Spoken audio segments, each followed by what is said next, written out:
সামনে বাংলাদেশে আমাদের জন্য ভয়াবহ সে আরেকটা সিপাহী বিপ্লবের করুণ প্রতি অপেক্ষা করছে। আপনারা অনেকে ভাবতেছেন এইটাও কি সম্ভব?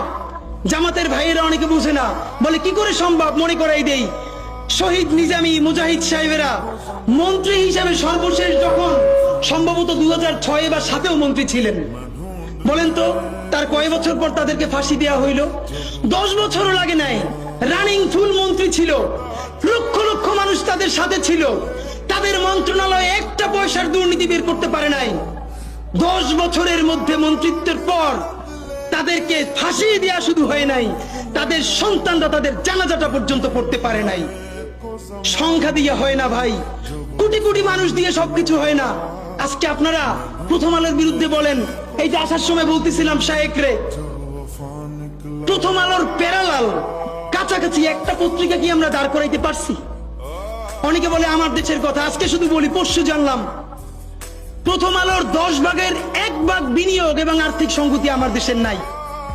5 কোটি টাকা হইলে আমার দেশে একটা নতুন প্রেস কিনতে পারে, তাইলে পত্রিকাটা ঠিক মতো ছাপাইতে পারে, ভাড়া লাগে না, সেই টাকাটাও তাদের নাই। ভাই, ভালোবাসা দিয়া পয়সার কাজ হয় না। 50,000 টাকা যে এই লোকটার স্যালারি, এই কাজ যদি 20,000 টাকা দিয়ে করাইতে চান, কোনদিন 50,000 টাকা রিপোর্ট এবং স্কিল আপনি পাবেন না। ওই 50,000 টাকাই লাগবে। মানুষ মাগনা কাটে 3 দিন, একজনকে দাওয়াত খাওয়ায় 2 দিন 3 দিন, তারপরে আর চলে না। আমাদের আর্থিক যোগ্যতা অর্জন করতে হবে। আমাদের অনেকগুলো প্রতিষ্ঠান লাগবে, একটা প্রতিষ্ঠান না। আমাদের ভাইদের সমস্যা কি জানেন? সে আজকে যদি হাটহাজারী মাদ্রাসা দিয়ে কেউ একটা পত্রিকা বার করে, সেই পত্রিকাটাও সে জাতীয় মূলধারা বানাবে না, দেবে দৈনিক হাটহাজারী।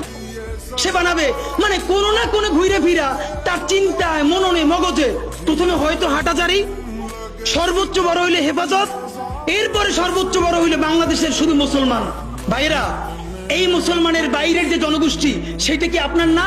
আপনি ভাবেন এই দেশের আপনি প্রধানমন্ত্রী, তারপরে ভাবেন আপনার জনগোষ্ঠী কারা, আপনি সেরকম চিন্তা করেন।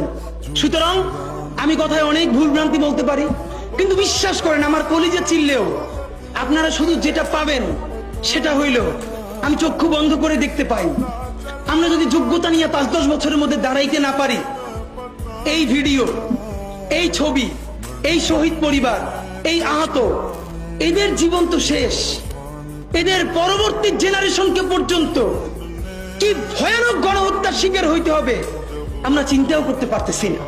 সুতরাং বাংলাদেশের স্বাধীনতা, সার্বভৌমত্ব, বাংলাদেশের ইসলাম এবং মুসলমানকে বাঁচাইতে হইলে আমাদেরকে তুমুল যোগ্যতা অর্জন করতে হবে।